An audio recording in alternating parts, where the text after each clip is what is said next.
welcome to the show. We are sprouting fresh ideas this week. Yes, it's On the Ledge Sew Along Part 2. The Revenge. That's not quite right. Not the Revenge. More like the Redemption. Anywho, I am chatting to Alina Smith of Houseplant Seed Sellers Plantflix, and I answer a question about a Homalomena. Why is it I can't say that word without wanting to go do-do-do-do-do? Maybe that's just me. Welcome one, welcome all to On the Ledge. This is the podcast about indoor gardening where I chat to the experts, dispense advice and build a community with you and people like you. And if this is your first time listening or your 500th, yes, there are people who listen to episodes more than once, welcome to the show. And this is the first full-blown On the Ledge Sew Along episode of the year. In episode 289, I introduced the concept, but if you missed that, let me recap. Most outdoor gardeners are familiar with the concept of growing plants from seed, not so much in the houseplant community, but I've made it my mission over the last 7 years to get everyone growing houseplants from seed. Why? Because it's fun. Because you will learn loads about your plants, and it's a really thrifty way to get your hands on loads of lovely greenery. If you want to catch up on old episodes of On the Ledge Sew Along, then you can just Google OTL Sew Along and my name, that's Jane Perrone, and you'll find it, or you can search on my website, janeperrone.com.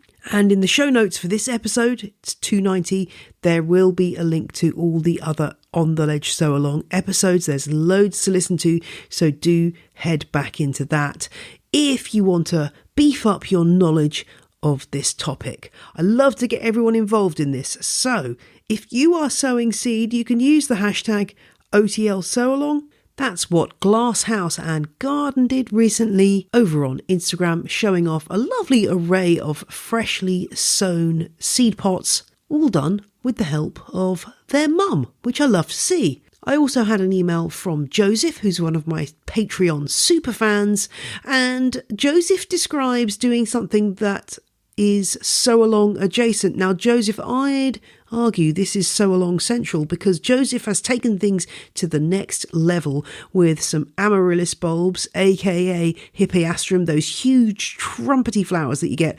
around Christmas time. Usually they come out grown from this massive bulb.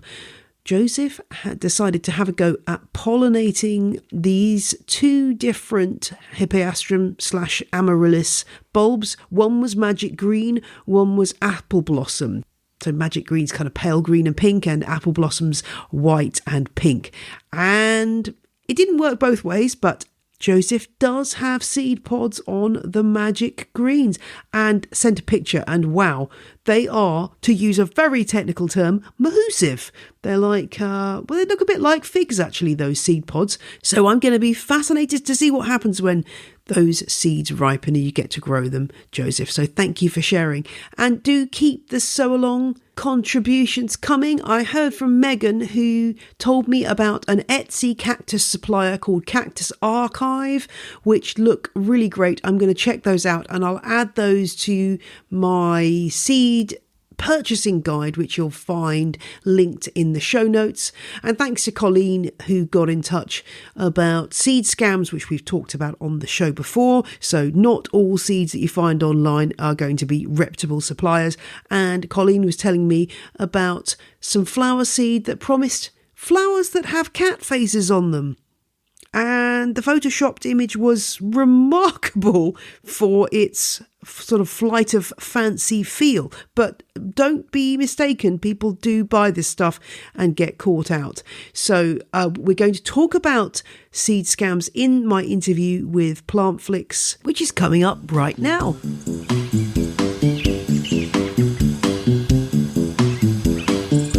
There aren't many people doing what you do. Buying houseplant seeds, as I've often encountered, doing this Sew Along on the podcast, can be a bit of a patchwork thing in that oftentimes you're just kind of like a seed company will have a few indoor seeds just alongside. But this is great to see that you're putting the focus onto houseplant seeds, and you've got a really lovely range on your website.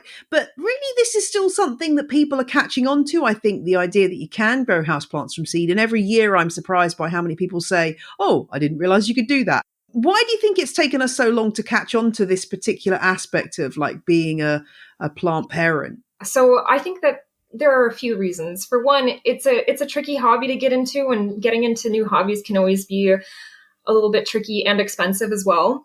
But I think really it's just not as flashy as getting, the adult plants from nurseries, because you can get the really exotic, fancy varieties from, nurseries as full-grown plants that you might not be able to get as seeds.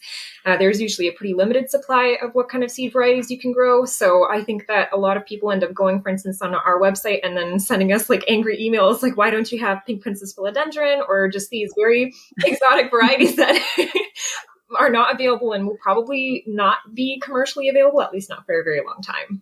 So I think that's kind of the big thing. Yeah, I think that's really true. We're sort of, in some ways, kind of an instant world in that we want everything to be, I often see people saying, I only want a full plant. And you think, well, yeah, okay. But there is so much joy to be had to growing a cutting or growing from seed. And it's interesting that people are asking for those sort of, we'll come on to this, but, things that they want to grow from seed that actually it's not going to happen. But what are your best sellers at Plantflix? What things are people this spring buying in their droves? Yeah, so we have some that are like always the staples that people are always going to be interested in. And those are our tropical varieties like Monstera deliciosa and Bird of Paradise, coffee plants, ficus, philodendron. Those ones are always very popular. But I will say it is kind of the fun perk of running this business is getting to see what little trends always come and go and what people are interested in. So in the spring, we have a lot of, because we also sell houseplants like bulbs.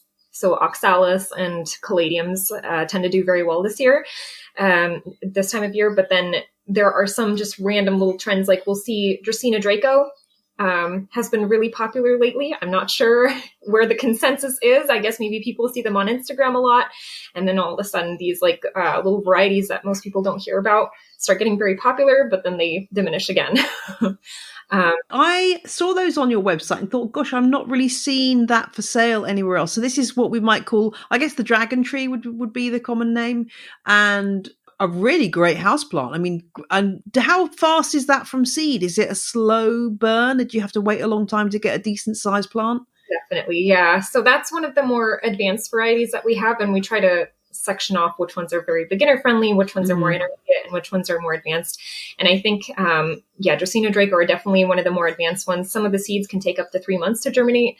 And it all really does depend on your setup. So I've had some that germinated for me within a couple of weeks. The plants themselves do take a while to grow, though. They need a lot of light. They need a lot of time and patience. But I think, especially when you're in the hobby for a while, you really start to appreciate those challenging plants because it's more about the journey, I would say, when you grow from seed than the actual end result. So it's pretty fun to get that. When you finally get that tricky plant to grow for you, it feels really good. And it's always really exciting when you go and visit, some person's collection that they've had for years, and they say, yeah, I grew that from a seed in 1972. You just think, wow, that's amazing. That has survived. And it's, it's older than me even. That's a really exciting moment. Yeah, I always notice there's an extra connection for sure. And actually a lot of my new favorite plant varieties are ones that I grew from seed. I never thought I would really like them, but when you grow them, you get to watch them grow from a little seedling into an actual plant. It's just, you develop a bond with that plant that you don't really get when you just get the plant as an adult already.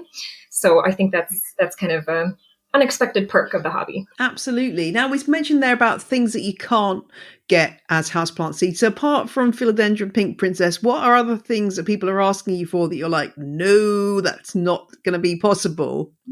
Yeah. So really it's mostly those very niched in varieties. So like a very particular variety of philodendron that people are looking for. And we can't supply those kinds of wish list plants, unfortunately. But some of the other ones are very frustrating for me because I feel like they would be out there, but I'm just not able to get my hands on them. My personal favorite houseplant are syngoniums, and I have not been able to source any kind of credible growers for syngoniums. I'm really hoping that maybe someday that would be nice.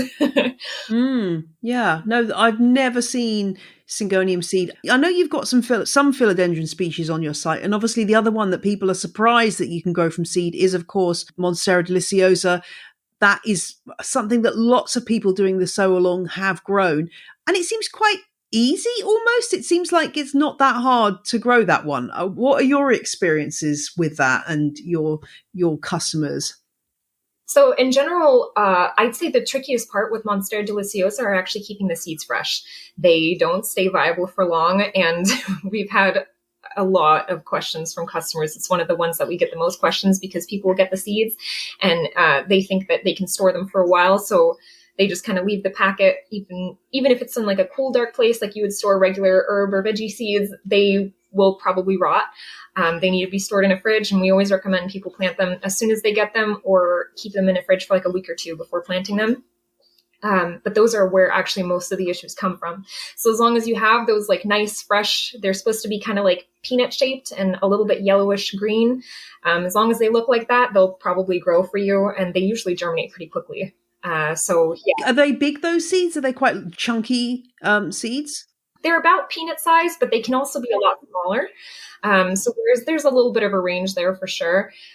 Some of them are more like pea sized, but yeah, as long as they look healthy, they'll probably grow. I once knew what the term for this is when a seed, needs plant sowing fresh as opposed to can be sown dried. I used to know that. It's escaped from my brain, but there is a word for it. There's a botanical name, I'm sure. But that is a key point, isn't it? And I guess, do you find yourself saying a lot, did you read the packet? Because I know I'm guilty of this. Like, actually read what it says on the packet that you need to do. Because usually the information's there, right? Mm-hmm. I'm very liable to this issue myself. I'm a very impatient person. And so, you get a new seeds, any kind of new project, you just want to jump into it because it's just very boring to have to read through all the things. But that is definitely the case for this hobby because each seed usually has its own requirements. And so some of the ones that people struggle with the most are, we have tiny seeds like African violets or some succulents are just practically dust-like specks. And so we try to mark everywhere in the packaging that these seeds are tiny. If you're not going to open them over like a white sheet of paper, they're probably lost. They'll fall out. Yeah. Do you get people phoning up saying there's no seeds in the packet? And you're like, yes, there is. It's just like dust. Yeah. And, depending on what kind of eyesight you have, you might need a magnifying glass just to be able to see those seeds. They can be frustrating to work with.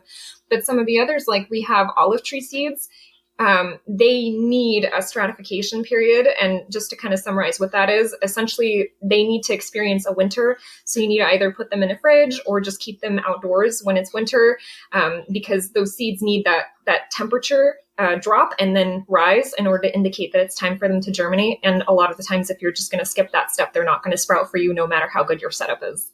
So each seed has its own special requirements, and it can be a lot of work doing the research. But we have beginner friendly varieties that you can basically toss into a greenhouse and they'll grow. But once you get to the more tricky seed varieties, you really need to read those instructions. What are the must-haves? What do people need in terms of equipment to get started if they're looking at the kind of the much more entry-level stuff? Yeah. It sounds obvious to say a pot, but it's not that simple, is it? There's so many different choices of do I go for a round pot? Do I go for a seed tray? Yeah. So I am a big proponent of the budget-friendly gardener setup, but the more you're willing to get that perfect setup, the more success you'll have, especially with the trickier seed varieties. In terms of the planter, I think a common mistake that I see is people like to use terracotta or some kind of very absorbent material to plant their seeds in, and that's bad because a lot of houseplant seeds, they're from tropical areas. They need very high humidity. They need a lot of moisture to germinate. And so a lot of those like terracotta type planters will soak up a lot of the moisture out of the soil and it won't leave enough for the seed to germinate. So it can be fine for some of the more beginner friendly like coleus or polka dot plants. They can still germinate in those conditions, but I generally recommend staying away from those and picking something more like maybe a ceramic or plastic, something like that tends to do a lot better for germinating houseplant seeds. And I definitely always recommend a humidity dome. That's a big one. And that just kind of seals in a lot of the moisture. And for that, yeah, you can go for a greenhouse that you bought that has a humidity dome. And I think you've talked about this in previous podcasts, but using just like a Ziploc baggie or some saran wrap, some kind of plastic wrap over the planter just to really keep that moisture in is a great budget-friendly way to, create your own humidity dome. And finally, I would say one of the most underrated and like best things that you can spend your money on if you're getting on into the hobby is a heat mat. And just because, again, with a lot of these houseplant seeds, they tend to come from warmer climates, and so they don't do well if the temperature in your home drops at all. So a heat mat is only like 10 or 20 bucks on something like Amazon, and will keep your seeds at a consistent 70 degrees, 75, somewhere around that range. And that's kind of where you want your seeds to be in order to get them to germinate successfully. And so I think like having that heat, that humidity is really, really critical. In terms of light, it's probably not the most important thing for germinating the more tropical varieties, because they tend to be, on the bottom of a forest floor. They're not getting a ton of light anyway. But so you can either keep them like just in your home somewhere. Grow lights work great too. But away from any like very strong direct sunlight is something that I always recommend. They can start to cook, can't they, if they're in too much sun. And one thing that I often see people asking about is with the humidity dome, whether they're under there for good, or whether once they're germinated and up, you then remove that. Like, is there a point when you sort of start to give them a bit of tough love, your seedlings, and take the humidity dome away? Or do you just keep it there? If it's something tropical, they're going to enjoy the humidity anyway. Yeah, and this actually really depends on the seed variety as well. I've done some experiments myself with a lot of the seeds that we have. Most varieties tend to do better if you start to remove that humidity dome pretty early so that they can start acclimating to that fresh air. It just, they need a lot more oxygen, and so I think being able to provide that fresh air to the seedlings as they grow benefits them a lot. Some varieties will straight up die if you leave the humidity dome on. So I've experimented a lot with polka dot plants because they're just so easy to grow. I've left a humidity dome on for some of them, and they just don't survive at a certain point. So I always recommend a nice acclimation process once you start to see those seedlings start to pop up, to start to remove the humidity dome for like a couple of hours a day, just to make that transition as gradual as possible. And then after about a week of doing that, then you can remove the humidity dome completely, and hopefully the seedlings will be acclimated by then. And and that way they can not have this like drastic transition from a nice cozy humidity dome environment to just a full blast of fresh air, and continue growing from there. I forgot to ask you, have you got any tips on if you're like got massive sausage fingers like me and you've got this tiny African violet seed or whatever, any tips for actually sowing that without driving yourself mad? Yes. I mean, I think the white paper tip is a good one, but how do I then get them off the paper onto the soil without them being just in one big clump? Because that's usually what happens for me. Honestly, that's a tricky one. I with any of those really tiny dust-like seeds, I don't use my fingers either. I have pretty small hands too, but just they get stuck. They get stuck on your fingers. So really, the best way that I think that you can combat that issue is when you're pouring the seeds out of the bag to pour like small little clumps of them, if you can count them out.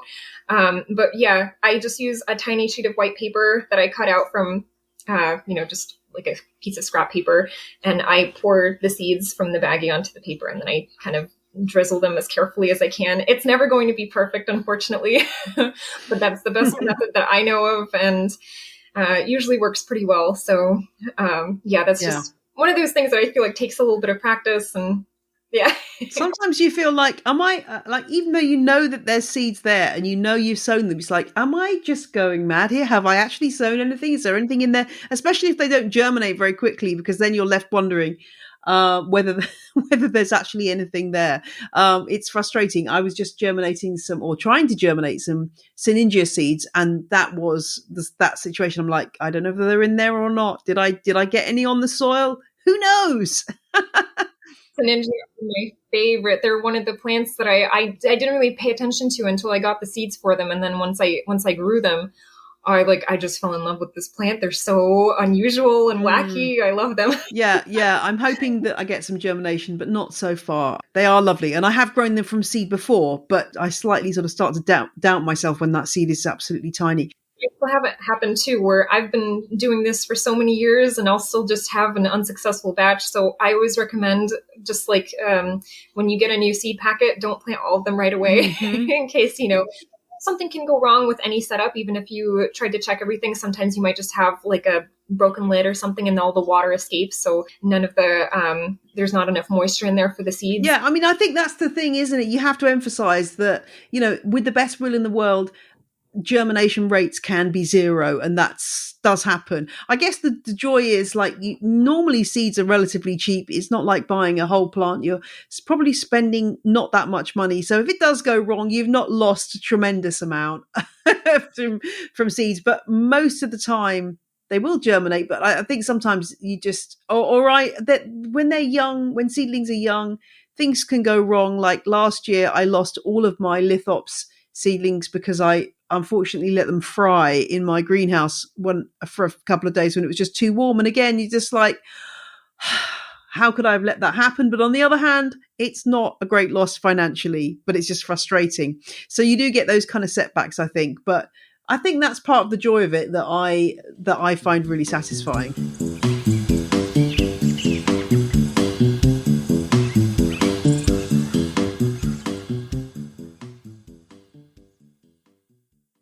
More from Alina shortly, but now it's time for Question of the Week, and it's that Homalomena that I mentioned at the beginning of the show. And this question came from Lois, who got in touch with me last year about this plant, saying, why does no houseplant book mention this particular genus? Because it's a really good houseplant.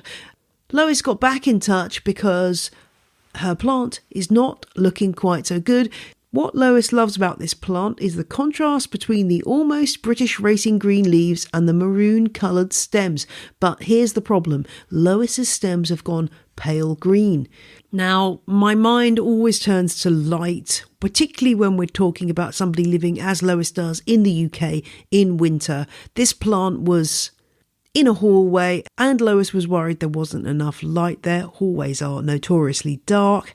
So moved it into the living room, but made sure to tilt the blind so it's not in direct sun. So the questions are, why are the stems going pale? Could it be the light? Could it be feed?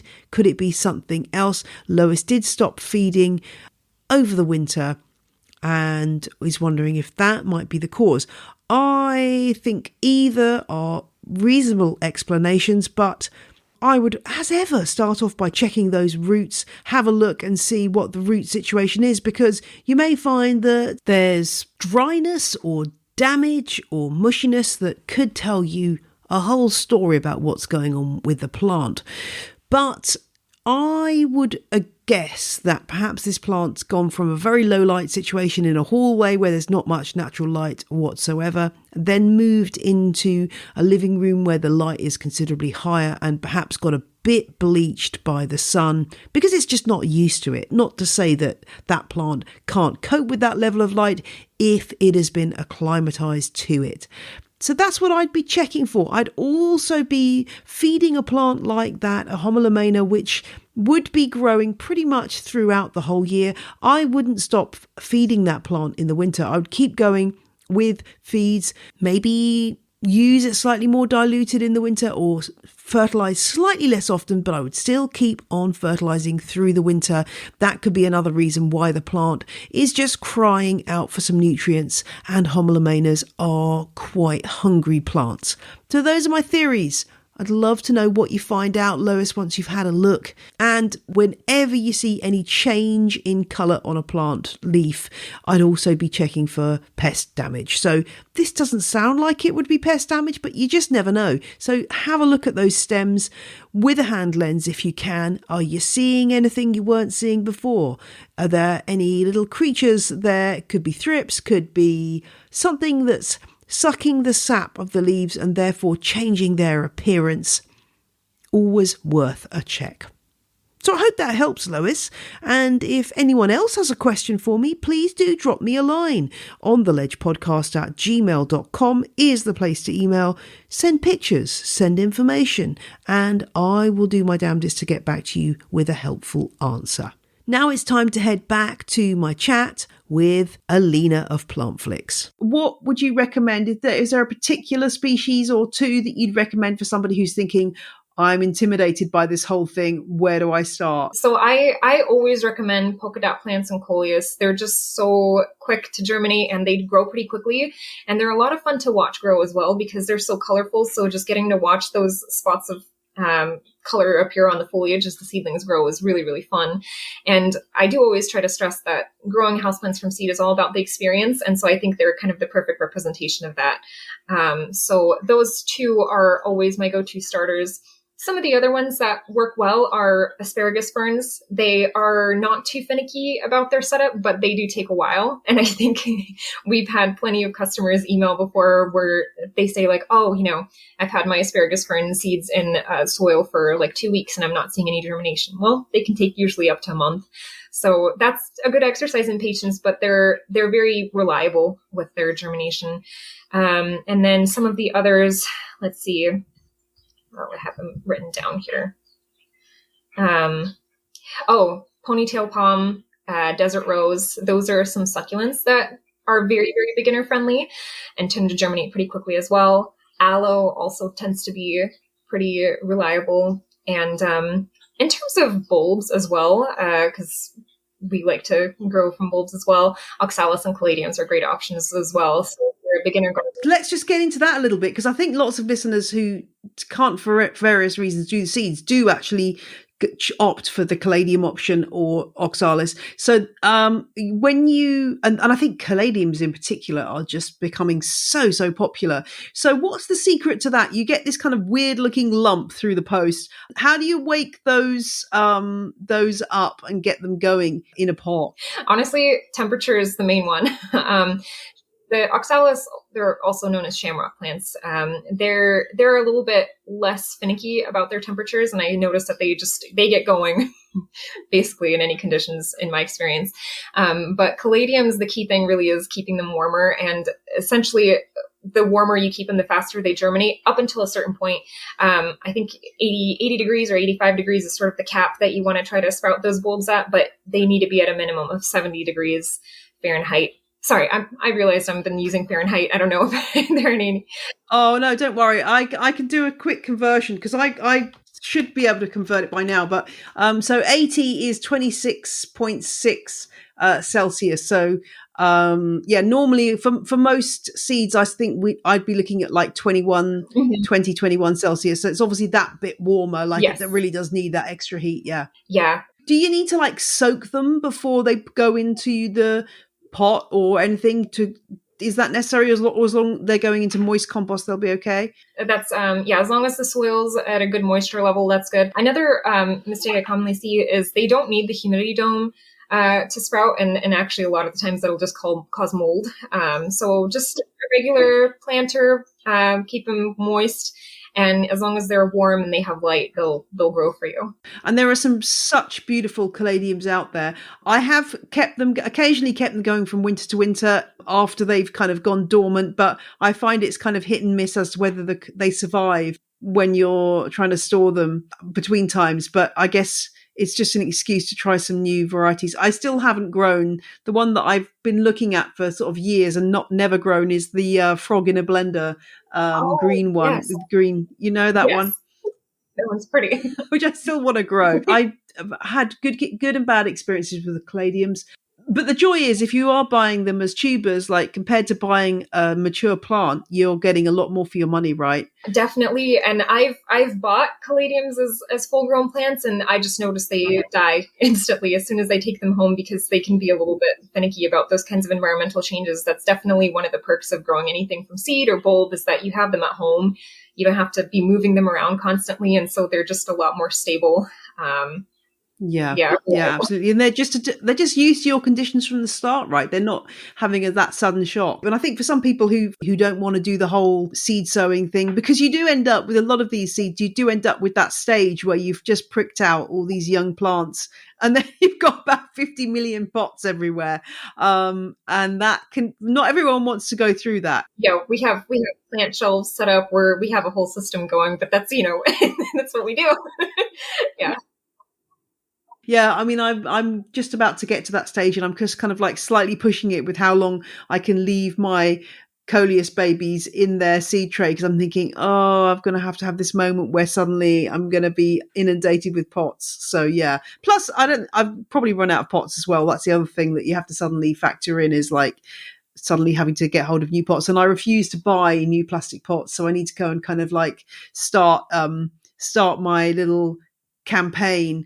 Where I live, people put stuff outside their houses when they don't want it, and quite often it's pots. So I'm like scouring the streets looking for people giving pots away. Yeah, I'm very lucky. I have a good friend who runs like a plant business. She does rentals for different local businesses here, and so any plants that I have that I just don't have room for, because I mentioned we're in a 1-bedroom, we don't have a ton of space, I always give her my extra plants, and she's always happy to. Okay, yeah, that is actually really useful. That's great. Presumably it massively varies the time to maturity that we're talking about here. So maybe a coleus or the polka dot plant's going to be a matter of weeks, whereas that Dracaena could be years, I guess. For sure. And a lot of the plants that we have, I should also preface saying that it really depends on the conditions that they're growing in.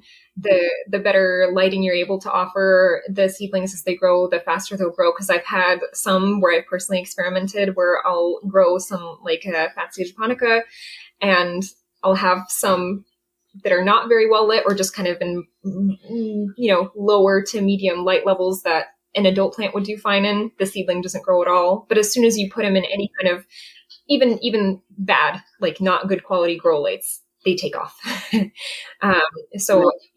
more lighting you're able to offer, the faster these plants will grow. And so I've been able to grow a large philodendron hoe plant with leaves like this within 6 months, just by, yeah. So, those things like the coleus and the polka dot plant are great because they aren't really long term. You don't keep one of those for like decades as a houseplant, really, do you? They do need kind of regrowing quite frequently. So although I have kept my coleus, I've got just literally potted up my coleus that have been cuttings that have been sitting in water over winter. But there's something very cute about the leaves when they're tiny and colourful that I can see why there's an appeal to that as well. And I've not grown polka dot plant from seed, but I should try that because they're really adorable. So I'm going to have to give that a go. And what other people get in touch with you? Lots of questions. Are there any other questions that people ask that you have to commonly answer, or maybe some really odd questions you've had? Anything where you've like raised an eyebrow? I think in terms of weird questions, they're just sometimes it's just funny misunderstandings that I still think about and they make me laugh. Where we'll get like 1-star reviews because for some reason people expect a plant instead of the seeds. Yeah. They haven't read the description very closely. And we try to be very clear with all the product photos and everything that there are seeds on there. And you're not going to get a plant for $7, like a big plant. Mm-hmm. But yeah, definitely some of the most common questions that we have are, just asking for why their seeds aren't germinating. And so we try to really take a lot of time with our emails and any questions that we get, because we definitely try to focus on making sure that people actually like enjoy the growing process. And so we're constantly offering a lot of tweaks. And I'd say in terms of common mistakes that we see people make are they do what you would do with like a typical herb or veggie seed variety and throw some seeds in soil like a terracotta pot and put them on a sunny windowsill. And so we talked about this a little bit before, where that's there are like a few things wrong with that. And of course, you might have some luck with certain seeds and they'll still grow in those conditions. But for the most part, you definitely want to invest in making sure you spend the time creating the right setup for the specific seed varieties. I'd say actually one of the biggest reasons why seeds don't germinate in my experience is getting the moisture levels for the soil is very tricky. So I've personally, coffee plant seeds are very popular to grow, but they're definitely trickier. They have that really hard outer coating, so they need a lot of moisture to germinate. So we always recommend a pre-soaking process for those. So just soak them in water for 12 to 24 hours before you sow them in soil, so they can start that imbibition process, really start taking in the water. And for me, I would follow these steps and I still wouldn't succeed. Finally, on my third try, I was able to get success because I really made the soil very moist. And I think that that's kind of one of the things that people tend to overlook. Like, the soil is moist. We have condensation on the humidity dome. What's going on? Probably actually need a little bit more moisture in that soil. So that's, I think that's part of the mindset going in, is just being ready to experiment with the setup and figuring out what each seed likes, and just really getting it down, because we can write descriptions online, but it doesn't translate to, the perfect execution at home. So I think, being willing to experiment with seeds is very critical. Other than that, common questions that we get are, people manage to get the seeds to sprout, but the seedlings aren't growing. And so those ones are pretty fun and a very, it's a very different kind of solution. Usually what I find is if seedlings aren't growing, it might be an issue with the soil medium. Maybe it's devoid of nutrients, but a lot of the time it's a lighting issue. So sometimes you just need to make some little tweaks, some adjustments. Sometimes the seedlings just need a repot. Sometimes they just need a little bit more light. And again, it's just, you kind of got to fiddle around with those conditions and see what makes them happy and finally gets them growing again. We need to talk about scams, because this is a perennial topic and it must be the bane of your life, because I'm sure people are sort of saying, well, why haven't you got these, like multicolored rainbow houseplants that I'm seeing over here for 99 cents? Tell me about your advice on this matter and how we can avoid, obviously, other than obviously shopping with you, which is a great, it's obviously down to choosing your vendor carefully, but what are your tips? I think you've said the phrase before, if it's too good to be true, it probably is.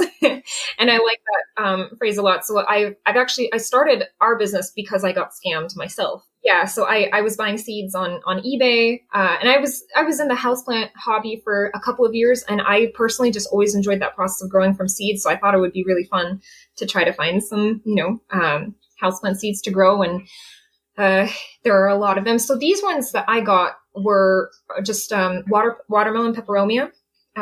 They just had the plants. It wasn't anything over the top. It had all the good reviews, and I think it was a calathea. I forget which variety. And I saw that they had good reviews, and the price was very low. It was like $3 or $4. And for like 100 seeds. So I was like, okay, yeah, that's fine.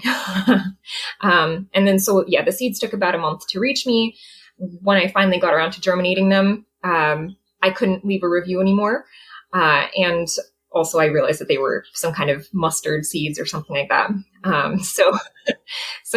That's how those scams operate for sure.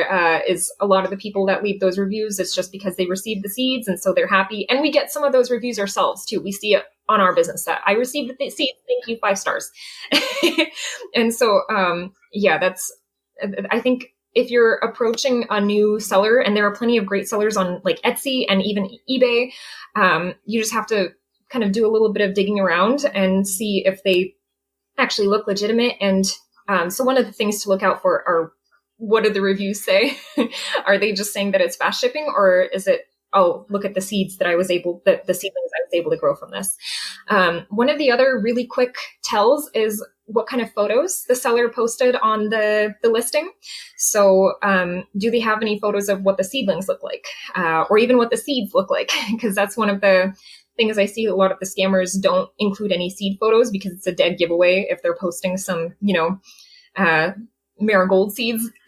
People can recognize those and see that, oh, those aren't like some crazy begonia. Those are marigolds. So yeah, they'll avoid posting any detailed photos of the seed to seedling stages. It's understandable. People think, well, it's cheap. It's not a great loss. But, if there's thousands of people all paying, 99 cents or whatever for something, and they're actually getting mustard seed, as you say, that's still quite a lot of income that these people are making. Kind of the other thing with the price point as well, if the price is too good to be true as well, then it probably is, because any of these houseplant seeds are really expensive to get from growers because they're just not being sold on that same level. And also they take a lot more time to develop compared to, mustard seeds. So they just tend to be, if it's very cheap houseplant seeds, then it's probably a little bit something to be suspicious of, for sure. What dictates the price of seeds? Is it like how long? If something's taking a long time to produce that seed, presumably that pushes the price up in terms of it's taken you, 10 years to get this plant to a stage where it can produce seed. Definitely, that's a big one. So Monstera deliciosa tend to be a little bit more expensive because they just have such a long cycle. And it's never a guarantee either, because you'll have one plant that produces 1 year, but they're going to take so many more years to be able to produce seeds again. And it's not even a guarantee that they will. But I think definitely another one is demand. So some of these seeds that you can grow as houseplants are also very commonly used as landscaping plants around like areas where I live. We're in Southern California, so there's a bit of an overlap what you can grow outdoors and what you can grow indoors. And so just those varieties that are very popular as landscaping plants tend to be a little bit less expensive because they're just so commonly grown.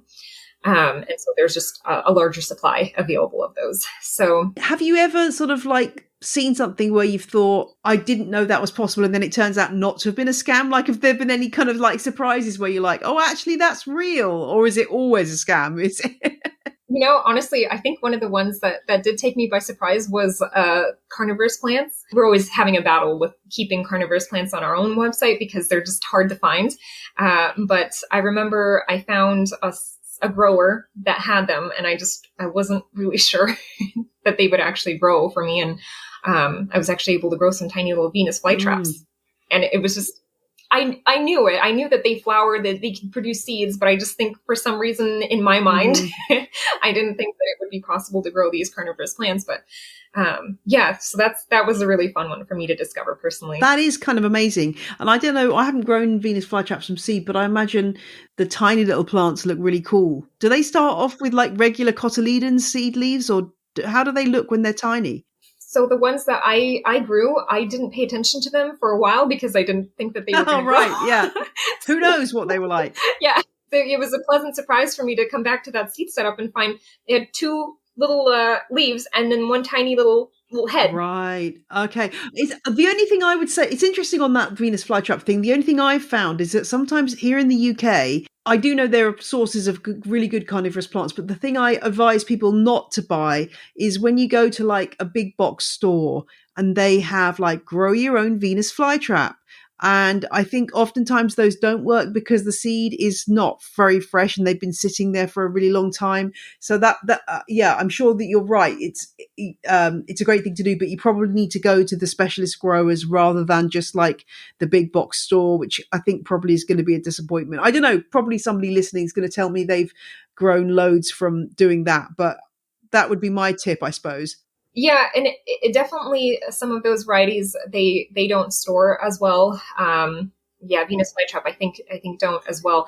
And the other thing is they're just trickier seeds to grow from seed as well. So I think that it's one of the things that we're kind of an issue that we're constantly trying to figure out, because we sell to some different plant shops around the United States and Canada, and we have seed kits as well. We try not to pick the seeds that are going to be too hard to grow because I feel like that'll ruin kind of the reputation of that plant shop, because if somebody gets, a very difficult seed like the Dracaena Draco and they're not able to grow them, then they're going to blame that shop. You want things that are going to kind of get people involved and get them succeeding from the start in order to then go on and try more. Yeah, that makes sense. Well, it's been a delight to talk to you, Alina. Thank you so much for sharing your seedy wisdom with us. Thank you very much for the inspiration.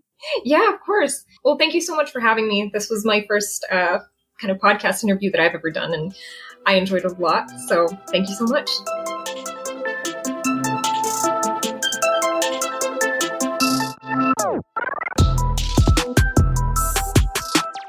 Thanks so much to Alina for joining me today, and do check the show notes at janeperrone.com for a full transcript, links to Plantflix and some other seed sowing resources, plus links to listen to other episodes of the On the Ledge Sow Along.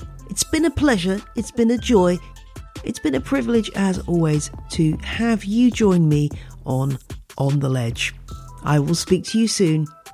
Bye!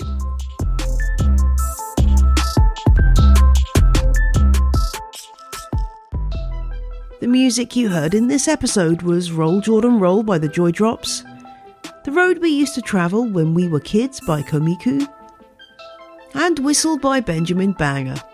All tracks are licensed under Creative Commons. Visit the show notes for details.